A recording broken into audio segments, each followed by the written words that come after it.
Everyone is a star child, made of stardust and the infinite potential of the universe. This extraordinary feel is something in each of us clamors for freedom from the bonds of fear, conformity, and an ordinary life. Welcome to Dr. Durr's Living in the Sweet Spot, where practical tools and solutions from the intersection of mind-body medicine, science, and spiritual well-being awaken and empower you to live out your infinite potential, to live life in the sweet spot. Hi there. I am your host, Dr. Balin A. Durr. I'm here in the sweet spot where I have conversations with my guests about mental wealth, defined as the essential importance of brain health plus transformative thinking to assist you in demonstrating your greatest infinite potential. Today, I have the great pleasure of welcoming my dear friend and business partner, who is really an extraordinary individual because he brings to the platform a unique business experience, but also that of an artist, and just tremendous experience that he also has a unique perspective where he approaches things and combines things in a way that you would never expect for a business person. And I just thought his unique perspective would be just a wonderful, informative contribution. So let me go ahead and bring him in. Again, my dear friend and business partner, Goss III. Hi, Doctor. Hey there. Thank you for having me on the show. Oh, you know what? It is always an absolute pleasure, when we get to have these conversations. And again, you have, again, what I call a uniquely extraordinary perspective and creativity that you bring to, your projects and even to the work that I'm doing and that we've collaborated on. So again, I'm really glad to have you here today, so we can have more of those conversations and share that right with our with the audience. Oh no, thank you for having me. It's a pleasure.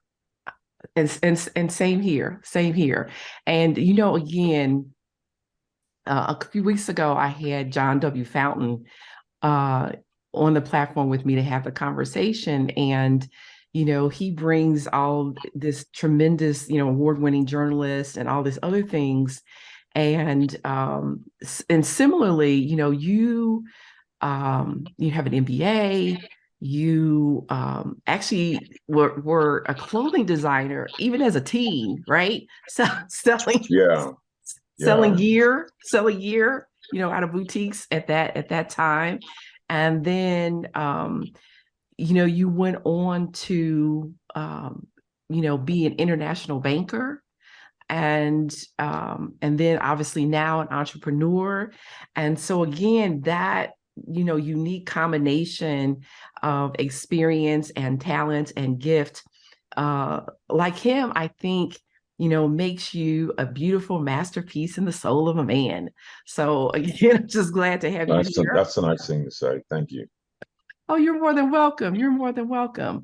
So you know what? I think maybe it would be useful for our conversation about business today, to talk about that. Because again, you started off as an artist. And one of the things I, know that you said was you made the decision to go in banking because of structure and some of the other things that you thought that would bring, those business skills would bring to what you were doing as a designer. So why don't you tell us a little bit more about that? Okay. Well, I born and raised on the west side of Chicago, and went to Marshall High School. So in high school, I had the hustle bug, meaning, it was a challenging experience. So My mother was um, you know, sixth grade education up from the South, part of the migration process, and and trying to um, live on the West Side, which is really from an economic perspective is a lot of people from the migration came there, and they're either single parent or not well educated. But the point is that I discovered in high school that I had this creative talent, and I started you know designing clothes. My brother could draw, so I started drawing. So with that, the principal of the school kind of realized that I started designing clothing, and they let me back then. The fashion was dashiki, so we had sewing classes, so I had a little business in school where we sewed dashikis, and then I got hired at a boutique to work as a designer. The managers of the boutique liked what I drew, and then they brought me on as a teenage designer. So I designed clothing lines then, and one thing I discovered as I moved, you know, towards the graduated from high school and going to college is I knew very little bit about business, and they were, making money. Meaning most of the stuff that I would design, the clothing lines usually sold out, and I got very, very little money from them, or I got what they wanted to give me. Mm-hmm. Mm-hmm. So it was that lack of knowledge that I decided that designing is great, but I need to know what's business, what is this all about? So that's really sparked the beginning of me uh, uh, really deciding to move down a different pathway away from creative things to trying to understand, what business is about, what the economy was about. What was this game that adults were playing that I didn't really have a clue. Um, so I No, I'm changed sorry. to I'm laughing because you said, "What's this game that adults are playing that I don't have a clue?" And I think that is a hugely important point, right? How you gonna win if you don't even know what the game is or the rules? absolutely correct. So I instead of going to the Art Institute, I went to end up going to Roosevelt University, and I won the Ford Foundation Scholarship. Mm-hmm. And I decided to go into economics, which was I took an economics class, and this guy was just really insightful, articulate, kind of explained things, and I was like, oh, then it started,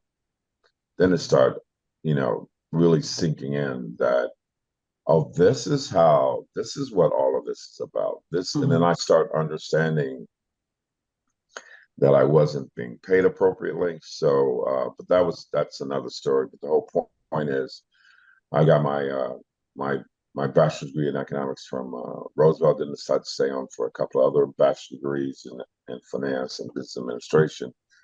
And then I ran across an incredible Black woman named Chala Slow. Love her to death. She worked at Continental Bank, which was, had 100-year plus history and was a multinational bank.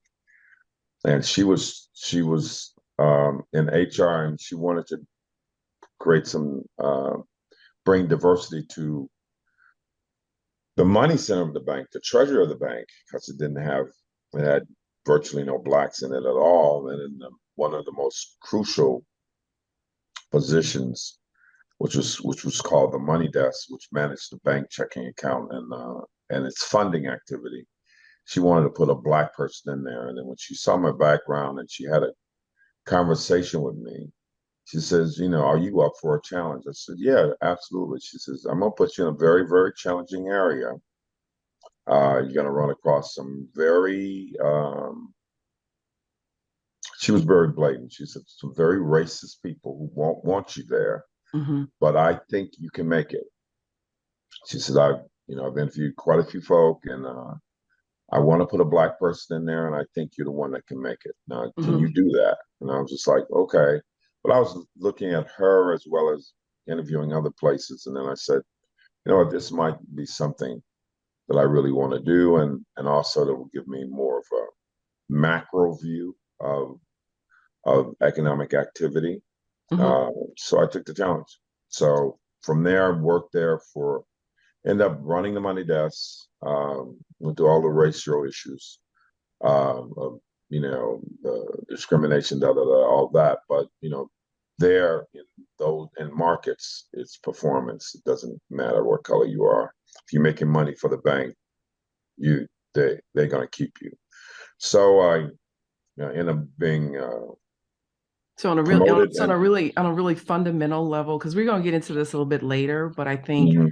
as important as race is in this country, that I think the real issue is about resources. And so to me, I tell people the real color that matters is the color green. And so, resources is about, whether it's housing, whether it's, money in terms of loans, whether it's education, whether it's, again, whatever it is, it's about accessing a resource. So the color that really matters is the color green, and people's color then becomes a way to identify you as not like me. And therefore, I don't want you to have access to resources. Um, Yeah, that's true. You know, not having not well, knowledge is power. So um, learning about monetary policy, learning about international monetary policy has been very influential in me moving uh, through my career. So I, did that. Became the kind of the first young black vice president at Continental in the Treasury Department, running the money desk. I actually ran the bank's checking account, which was $30 billion a day back in the '70s and '80s, and mhm. $30 billion was a lot of money then. It's a lot of I had money 10, now. yeah, yeah, yeah. I had 10 money traders reporting to me, and then I got promoted to international after my fifth year because they didn't kind of was on an expansion of opening banks around the world. I opened up the branch in Puerto Rico, and then I corrected, straightened out the branch in Toronto, and then they sent me to the Middle East. I opened up our branch in Bahrain at the time. And then they gave me all 19 branches to do the I became the international funding manager for all 19 branches, and I did that for about 6 years. And then I decided I want to change the pace. I hit the glass ceiling, and then I moved on to be an international lending officer for a year. And then after hitting the glass ceiling, I moved up. I resigned and then moved on to. I decided to jump back into creativity, and then open up a jazz club in the middle of downtown. And during the time that I opened it, everyone was saying that a jazz club would not work, targeting uh, primarily middle class uh, blacks. And I completely disagree with that. Went ahead and opened it, and it became extremely successful. That was the first club I did, was called Close Up Piano Bar. So did that several years. And then after that,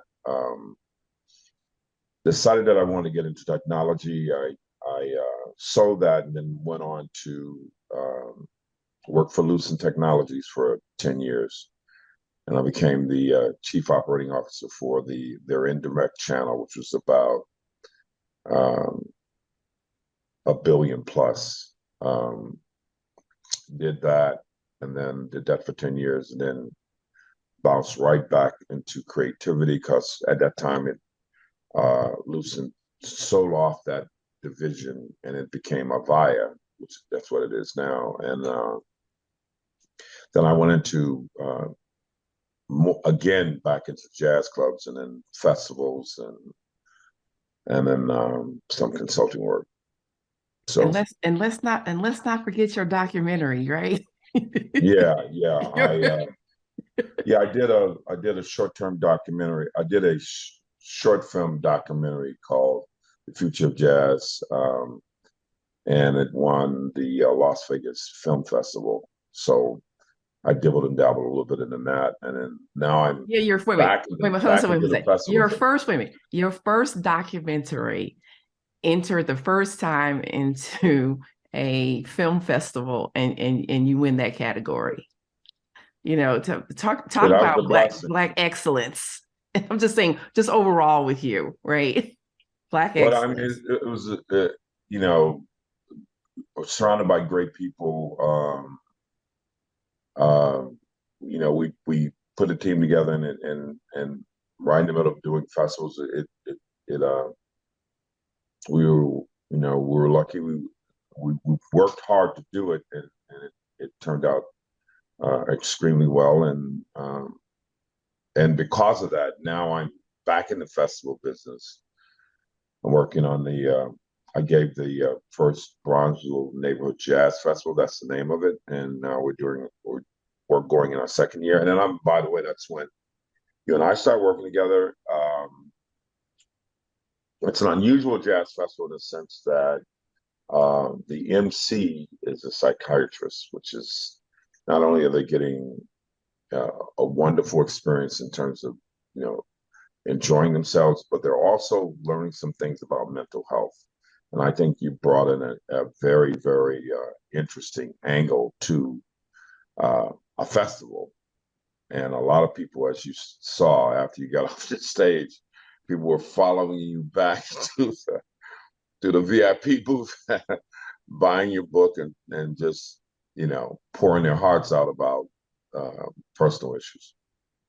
Yeah, so you know what? So I want to get into that because number one, as I've mentioned, when you and I, reconnected, I think it was back in 2017, although we met back in the 90s, and I Yeah, was just telling you, you came to one of my clubs. That's when I met you. You were with a television anchor called Art Norman, and you were in medical school yes, yes, I was in medical school. And I think, you know with the what, daughter. With the daughter, let's not mention that. I mean, that's a single parent with a a single daughter. parent, a single parent going to medical school. That just shows you what um, Black women can do. Yes, mindset, tenacity, will, right? Determination. Yes, When yeah. everybody else told you couldn't do it, that's the other part of that piece. Well, just a couple people. Just there was Yeah. only a couple people, and you Well, they know, question your decision. Let's put it that way. well, absolutely, especially in light of the fact that I was made a decision to become a single parent, and knowing I wanted to go to medical school. So, of course, retrospectively, I questioned it too, crazy as hell. But because I didn't. I knew it was going to be difficult, but I didn't know it was going to be as difficult as it is, right? And the fact of the matter is, fortunately for me, some people, might call it stubbornness, but it's the when I commit to doing something, there were as I'm going to get it done, and there were days when when I sat down and I cried, right? But then you're gonna go, okay, pull it back together because I got to keep it moving, right? So you're in here now, and I'm in here now, and I'm not going to quit. As Is opposed to quitting. that, yeah, right. But I'm just saying, but my thing is I'm in here now, figure it out, make it work, make it happen, get it done, because I'm not quitting. That was my own that was my own approach with myself. So, and I've had people tell me, you tough. Yeah, I am, but that's because I'm also I'm tough with myself, but it's also kind of how I grew up, which back, and actually I want to get into this even with you. Back in the day, we had to grow up fighting. I didn't grow up fighting as much as you did, but I think about how, and that's what I wanted to discuss, is how I think how we grew up, and how, and especially in your particular case, I mean, both of our mothers, who are single mothers, valued education. I tell them, my mother, she definitely had a standard of excellence, and she never said I had to become anything. But I did always have to, she wanted me to do well. There was always a standard of excellence. And so I wanted to get into how, our backgrounds and how we grew up contribute to our mindset, and therefore our demonstration of our potential in the way that we chose to do it. You talk to me about, to your mom, who has since transitioned, how much she was a tremendous influence. And, you mentioned that she had a sixth grade education. And, of course, things were so challenging and difficult. And here's the reason I'm going into this, just say this. I think people will sometimes see people who are successful, but have no idea what they had to go through in order to create the success that they have. They'll look at you and assume, I say that, that you have this style and creativity and your sense of being that is ageless. And some people may think that, you just kind of just been like that. Things maybe were handed to you. And the fact of the matter is, you had a very difficult, challenging, childhood, but your mom, and at one point, to help the family out, you were going to quit school. And your mom was like, no, no, no, no, no. Right? Correct. It's absolutely correct. She's the main reason for everything I've accomplished. Her insight was extremely valuable, and when I thought, the best thing to do to help her and my family, my sisters and brother, was to, quit school and go to work, find work. She saw the value in education. So I say, knowledge is power. She was 1,000% correct.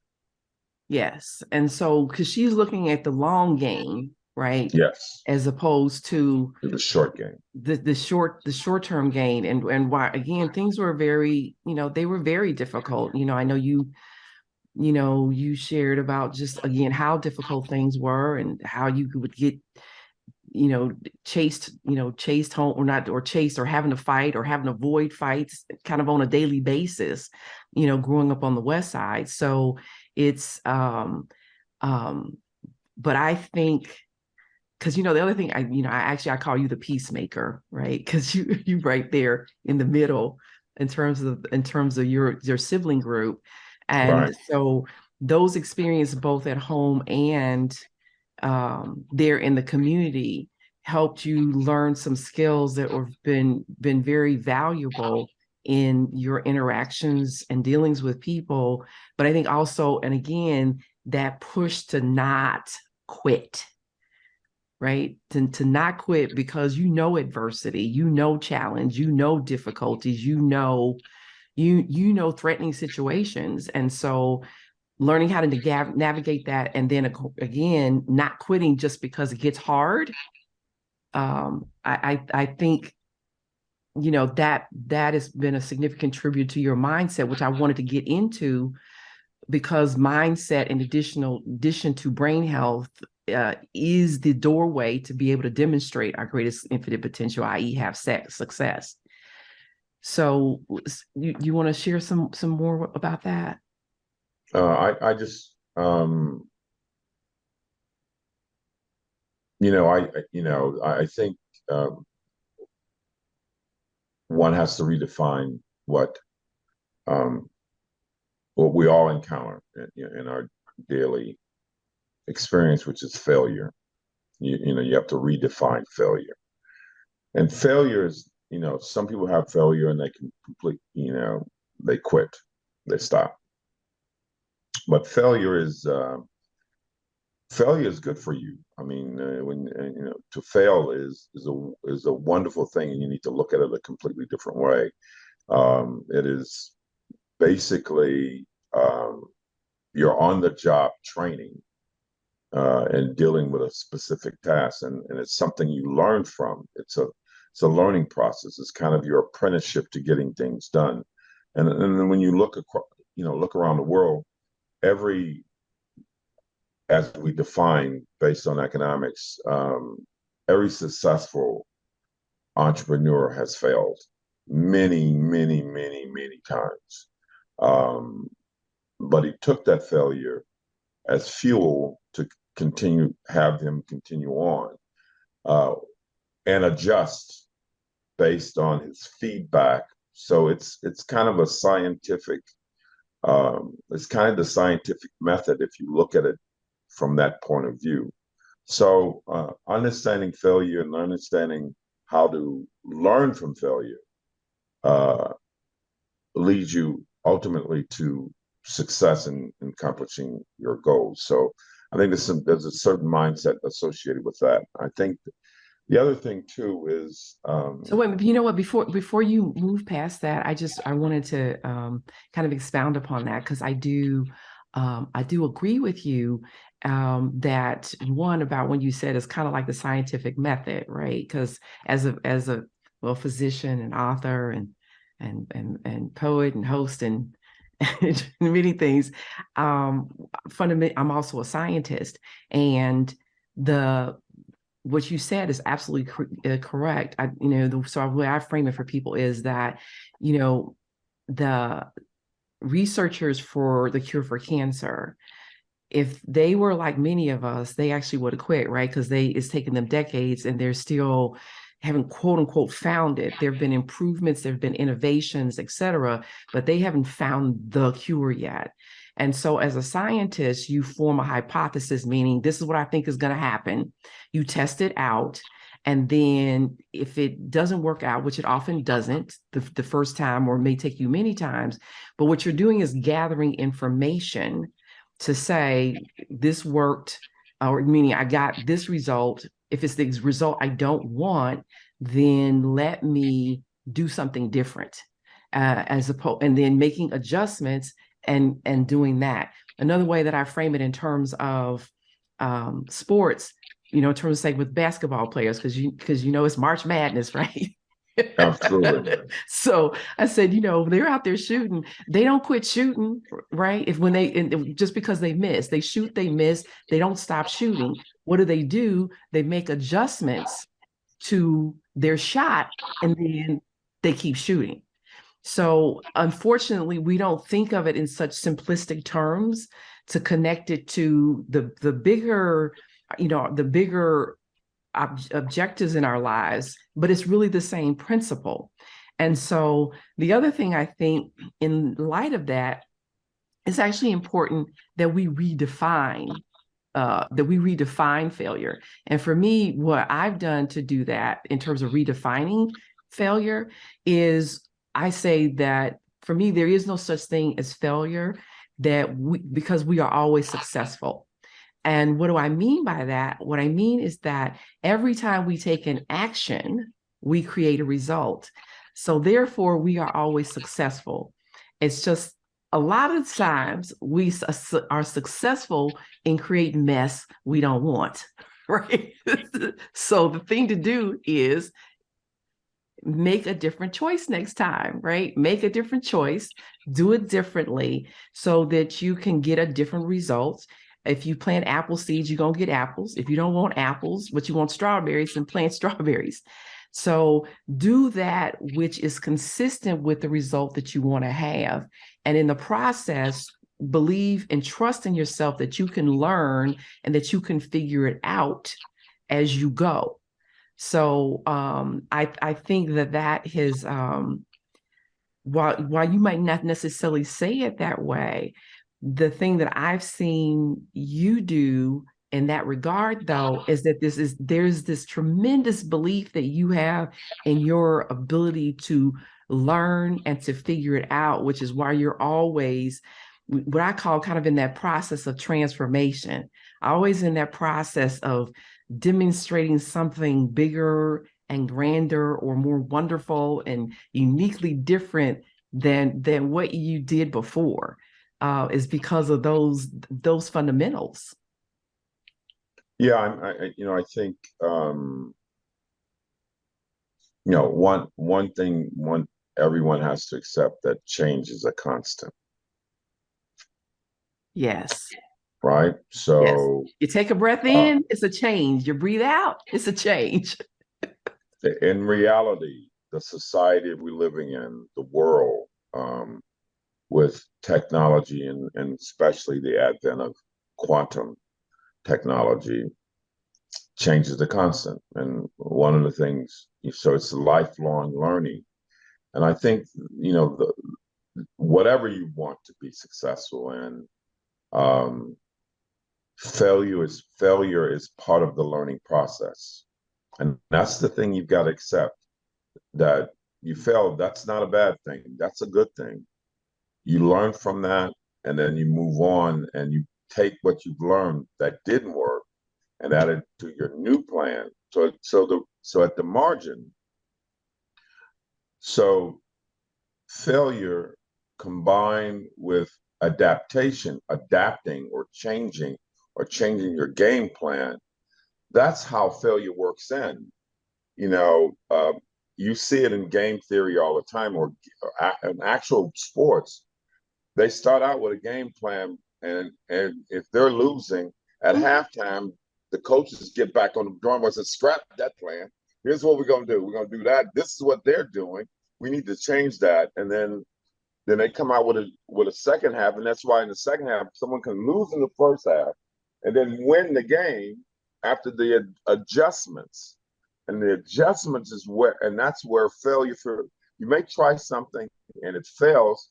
You've got to make the adjustments given on what you've experienced to move towards the goal that you're trying to accomplish. And that's true in everything you do in life, and even in relationships, personal relationships, and business relationships. So let me just, one of the things that I think that I've learned over time is, in addition to the resource angle that, we talked about kind of previously, about the lack of resources. And one of the major reasons why, um, minority businesses in general have not been as successful or having an on-ramp is because of lack of capital.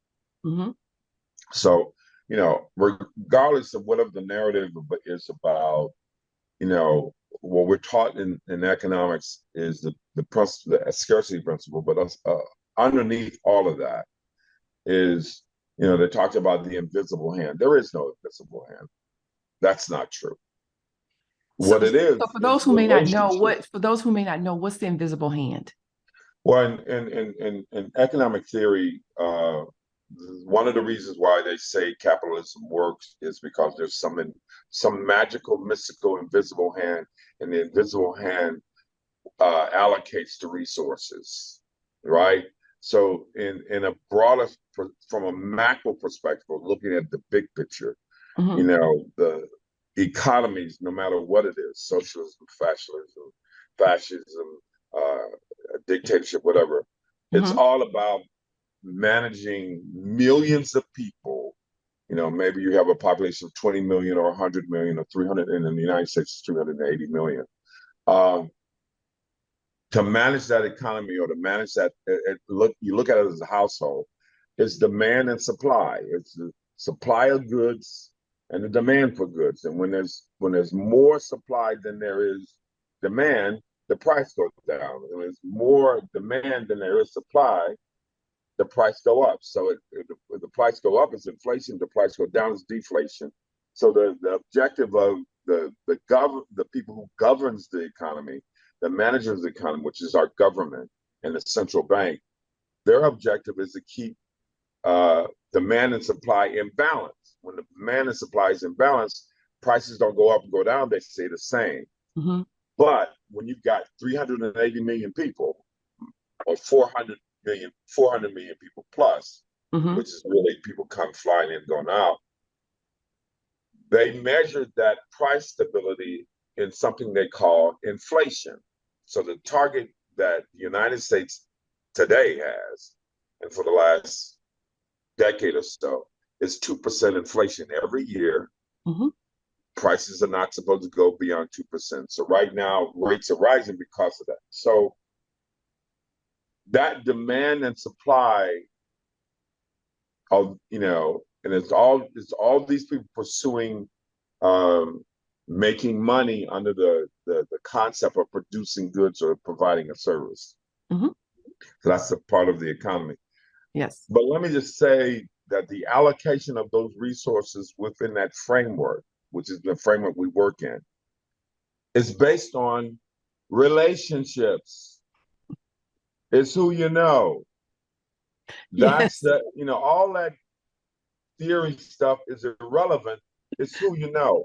Most of the people who are millionaires and billionaires, they've had a relationship that turned them on to that opportunity, and they were able to capitalize on the opportunity because they had the skill set and they had access to resources, or they were providing resources. Why is it that, and I'm just oversimplifying, with venture capitalists, right? They don't put a lot of money, there's not a lot of money allocated. That's billions of dollars that venture capitalists own. But they very seldom award they very seldom fund black venues, black entrepreneurs. Mm-hmm. But a white boy out of college can write something on a napkin and get $10 million. For a black person to do that, they got to pawn their mom, they got their grandmother, so we don't have access to capital. I mean, you've seen that in all kinds of things, and even in real estate, they talk about redlining. Mm-hmm. Someone can have a house, and an appraiser comes out and appraises it at $500,000, and it'd be a black person, same house, they appraise it at $400,000. So that's some inbred, that's some built-in bias that's in the process, and all of that is relationship based. Right. And so to your point, to kind of more deeply define it, the relationship means that you're someone that I know and therefore can trust. Correct. And in the trusting part, it then means I'm willing to, and again, if I see you as like me, then I'm willing to let you have access to resources that somebody else I'm not going to, because you're not like me, I don't know you, and I don't trust you. So I want to double down on this. I want to say a real simplistic statement. Your network of people you know and you meet and you develop a relationship is a major function of your net worth.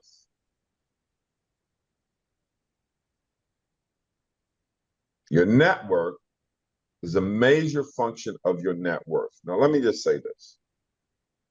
Come on, teach. Uh, no, I just say that as minorities, as Black people, we've never truly been taught that relationships are your doorway in, be it college, be it business, be it anything. There's some people, because of their relationships, if they need money or they need a loan, they can contact a friend who has a friend at a lending institution. And guess what? They'll walk in the door and the loan is approved. They'll just fill out the paperwork and tell you how to fill it out. Gotcha.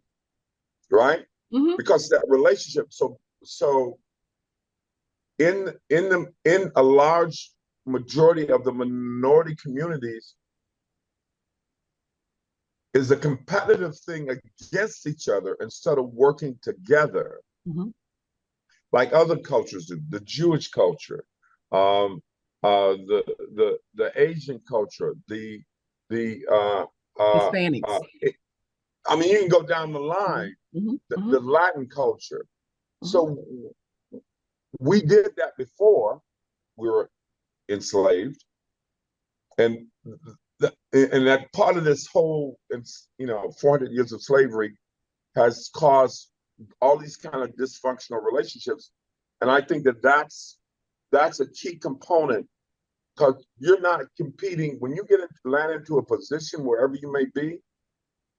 You need to, because of that position, you can develop some really wonderful relationships. I used to wonder, how is a guy, when I was working at the bank, how's a guy can get fired from from the bank I work at, and then the next day have a job better than the job he got fired from. Relationships. Relationship. He Yeah. called up his guy and said, Mm-hmm. "Hey, you know what? I'm out of work.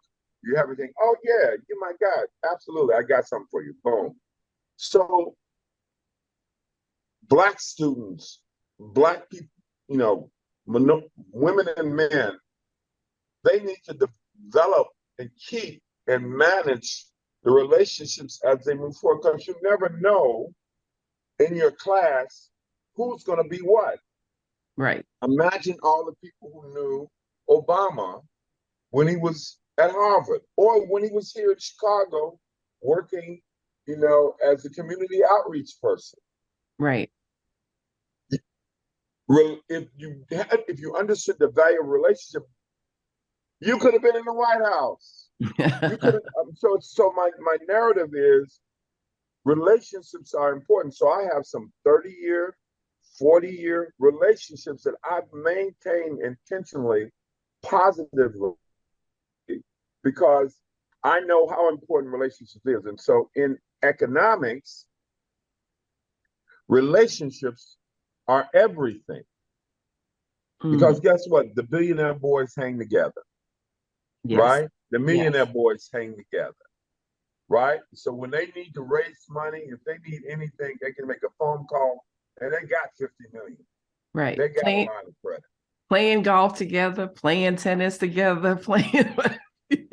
But even if you go back further, in college, some of your professors are so hooked up, but you're so busy trying to get through class and trying to pass that you don't realize how valuable this guy is sitting in front of you, who's got years of experience and have multiple relationships that you can tap into. That's why people go to certain schools, because the people who go there, their families, and having those relationships will be valuable at some other point in their lives. So my point, back to my point, and you as a psychiatrist know this, relationships are everything. They really, really are. And so, the habit of just throwing away relationships, not caring about them, and trying to get over on someone, trying to, not have integrity and not do what you say and say what you do, that's burning bridges, and that will hurt you in the long run. Right, because what it says is that you're not reliable, you're not dependable, I can't trust you, Absolutely. so one of the things that's been uh key in our relationship with each other is that we do what we say we're going to do, and that we say to them, or we tell the other, or we say to the other one, either I can't do that, or I don't want to do that, I want to do this instead. And so that sense of sense of trust, right, dependability between us has enabled us to have a great relationship, great connection, because we're not disrupting the relationship and creating disconnection, right? Yes. And to your point, um, I remember sitting in your clubs watching you and really kind of astonished then, and even all these many years later, because what I would observe you doing is I would observe you connecting people to other people, meaning, oh, you're interested in that? Let me introduce you to this person. And I was like, it was astonishing because I had never seen that, and to that degree then nor since. And so it was always, again, it was just kind of astonishing to me that you had this sense of connecting people in that way. And again, you and I had lost, when I graduated from medical school and left the state to go do residency and practice elsewhere. So we lost connection with each other for a number of years. And when I came back, and there was an entrepreneurial class that I was taking, and and the teacher started this talking about a case study, and I'm listening to him, I'm going, that sounds like Frank. Good. He didn't use your name, but I'm just listening to how he was describing the place. And he said, it was a small place, but folks would be jammed in there. And he said, when small, I said, no, you mean cozy. It was cozy.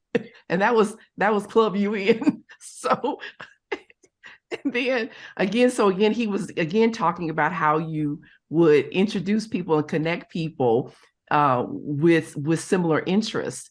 And so afterwards, after class, I went up and I said to him, I said, you talking about Frank Goss? He said, yeah, that's what I'm talking about, Frank Goss. I said, okay. And so then, of course, that I wouldn't found you, and we reconnected. And to your again, despite the fact that we had lost touch all those years, we had this value and appreciation for each other's character, but also, I would call us, everybody has their own brilliance.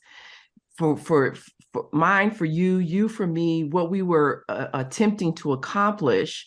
And so we treated the relationship with care, that enabled it to be sustained over all that time, despite the fact that we didn't have contact with each other.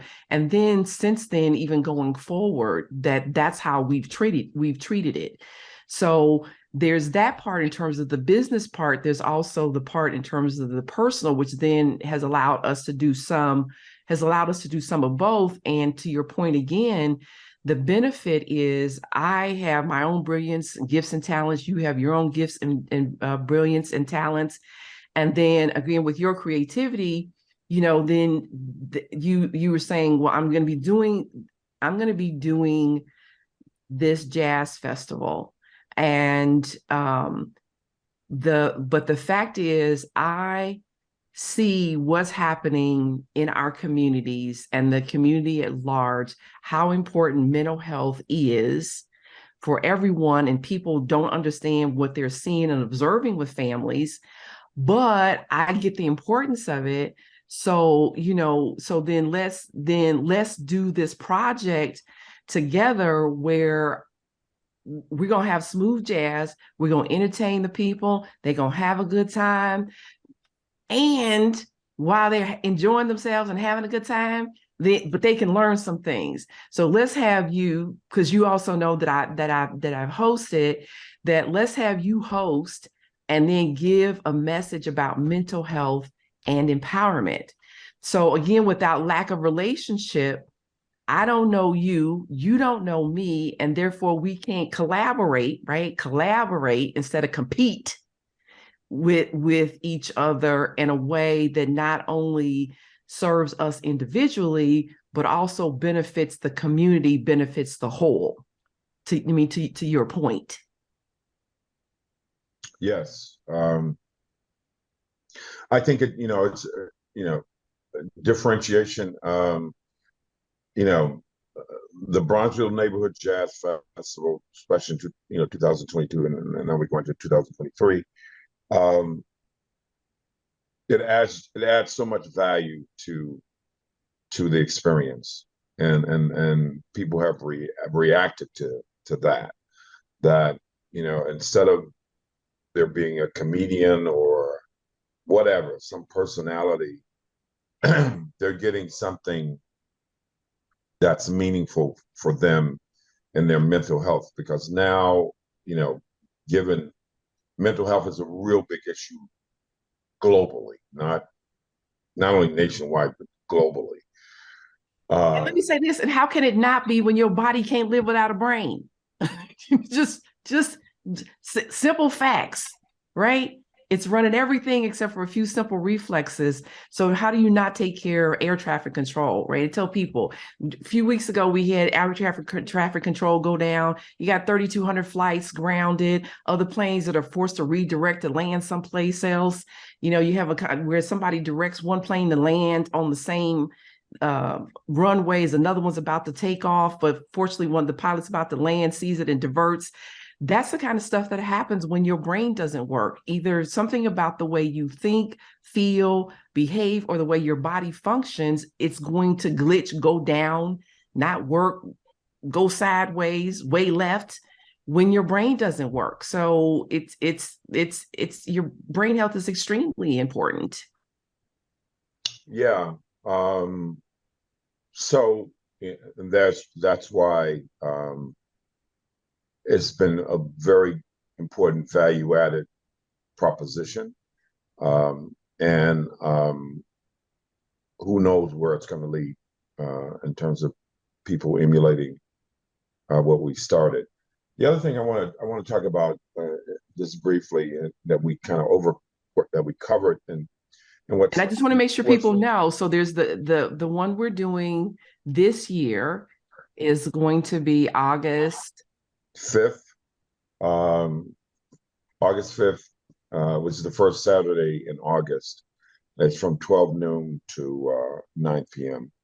On at King Drive, 38th and King Drive and 37th and King Drive, 2 blocks, and then 38th Street from King Drive to Rhodes. Yeah, in Chicago. Yeah, in Chicago, yes. Yes. Chicago, Illinois. And the main thing, it's free admission, free parking. There's going to be a lot of giveaways. We also this year is going to be giving a has to do with cryptocurrency, so you'll get a free NFT and wallet if you attend, for every person that attends. So we're doing some innovative things, and I think it'll be when as far as festival goes, it'll be a very, very unique, wonderful experience. And it's a lot of we have 4 incredible acts, jazz acts, contemporary jazz. So everyone should definitely put it on their calendar to come out. Yeah, absolutely. Have a good time, enjoy yourself, and learn some things, right? And learn some things. Yes, absolutely. I wanted to backtrack on something about relationships, because a large part of this piece has been talking about relationships. And so some people don't, so you have to know how to manage relationships. Mm-hmm. So one of the key premises that you have to follow. I think that's valuable in terms of following is the notion of one and not being competitive, meaning in not being competitive, and two, and implicit in not being competitive is you thinking you're always right. So you have to have the ability to say, I'm wrong. And you have to pursue truth. You have to pursue truth. Now, everybody has a computer in their hand with their phone. Yes. So you can easily find out truth. And when you're wrong, you have to say, I was wrong. And there's nothing wrong with saying you're wrong, because here's what's really the undercore of all this. What's true and right is good for both of you. Mm. But if you're on this, I've got to be right all the time, the decision process, the decision tree is it'll be good for you and bad for the other person. Mm-hmm. Then it becomes a competitive narrative. And then also, there are times when you both may be right. And so you got to learn, put these things in your vocabulary.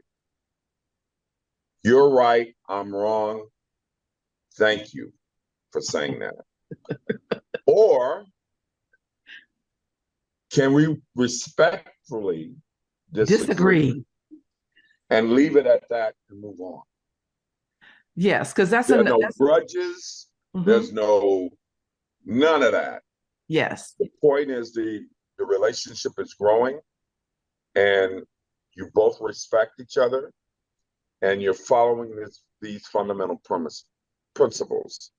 And that's how you maintain a relationship for 5 years, 10 years, 20 years, 30 years, for a lifetime, if both of you follow those basic principles. Let's go through them again. We respectfully disagree. Yes. And you leave it. You don't carry it as luggage like, I was right. There aren't no grudges. And when you're wrong, admit it. There's nothing wrong for a man or a woman to be wrong. And here's another fundamental principle.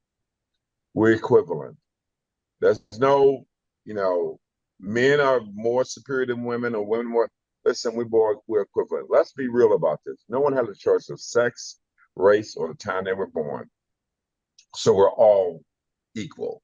So if you have those basic fundamentals of relationship, and we're talking about relationship management, because relationship management, not only personally, family-wise, mm-hmm. and in business, because everything is relationship management in your life. Everything is relationship management. If you manage relationships the right way, you will get the outcome you want. Yes. And those are the fundamental things that you gotta, because it's a lot of people have the principle is it's my way or the highway. I ain't trying. And also, let me just say one other important principle. Because we're gonna have to wrap here. This is a great conversation, but we got to wrap. Okay, this is really easy. And you're gonna be surprised at what this other principle is. Learn how to listen. Listening is an art form. Yes, because you know what? So a couple of things just really quickly. Our dear good friend Anthony Williams, Tony Williams, who I call Master Yoda, one of his favorite quotes of mine that he says, when you talk, you can only talk about what you know. You can't learn nothing new. So the importance of listening. Two, I think the other thing from a egoic standpoint is that instead of saying I'm wrong, which means I the person am wrong, is that you say, my conclusion is wrong, right? And so it kind of takes it off of, because we all come up with the wrong conclusions. at some point in time. And then and then the other part is just like you said is, because and you and I do this. One, I think we both bring an intention of peace to the relationship, and that guiding principle amongst some others. When we disagree with each other, then we'll one of us will pull the energy down, and somebody else say we agree to disagree. So I think those were amazing points. I think it was an amazing point that you made about the huge importance of networking, but connecting it to net worth. So you said your network is a function of your net worth. Fabulous. And so I just, it is obviously I wanted to thank you for you appearing. Of course, you're wonderful. We always have fabulous conversations. In this last minute, is there something that you want to share with people, ways to connect with you? Carry us out. Yeah, I'm producer of the Bronzeville Neighborhood Jazz Festival. So if you can reach out to me there, the 2023, and also I also published a book called the Handbook for All Professionals, which is a handbook and a workbook. So I'm Frank Goss III. And it's a great book, right? One of the things you say in the book is now you got the job, you put all this work into getting the job. What are you prepared to do in order to keep the job? Because it's yours to lose. Bingo. Come on, somebody. Bingo, absolutely true. Yes, so great book. So yeah, you can read. I'm on Facebook, so you can obviously reach out to me. And again, Doc, thank you so much for having me on the program. I hope we were able to provide some insight, and those are helpful tools that'll help you with anything you're trying to accomplish in life. Absolutely. So again, I want to thank you for being, having this conversation with me today, and sharing again your own brilliance with myself and the audience. Greatly appreciate you.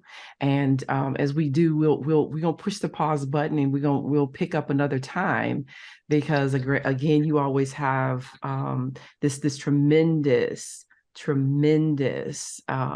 wealth of knowledge and wisdom. And with that, I want to thank everyone for joining us. I am your host, Dr. Balin A. Durr, awakening and empowering you to live out your infinite potential, to live life in the sweet spot.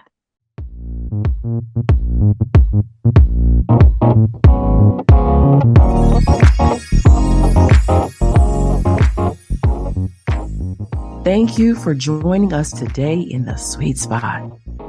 Share, follow, and like us on social media. To learn more, please visit balinadurmd.com, spelled BALINADURRMD.com. Join us next week, and remember, when you heal your mind, all things are possible.